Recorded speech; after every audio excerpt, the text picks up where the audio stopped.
Welcome to the Income Training Kit Chapter 16. How to find low competition keywords for your affiliate blog. In this video, we will see how to find low competition keywords for your affiliate blog, step by step. So let's get started.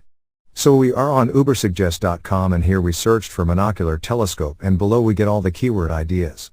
Here we also have a related keywords tab to search for related keywords. Click on it to see a full list of related keywords. Then we have questions. Now to apply the filter, click this filter option and here you are able to filter 30 results only or for more, upgrade your account. Here you can include keywords, exclude keywords, search volume, CPC, SEO difficulty, and below we have more keywords ideas. Let's enter the SEO difficulty to 40, and search volume to 100, and apply filter. So now you get all the related filtered results. Let's open the first one and here you can see full info about it on right. Now let's copy this keyword and paste it in the search bar and search.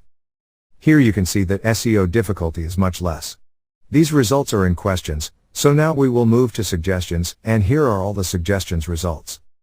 Now go to Amazon, and from here, go to bestsellers and here you get all the bestsellers products.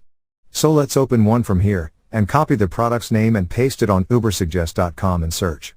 So this is how you can find low competition keywords for your affiliate blog. Thank you for watching. Please proceed to the next video, Chapter 17. How to find best domain name ideas. In that video, we will see how you can find the best domain name ideas, step by step. See you in the next tutorial.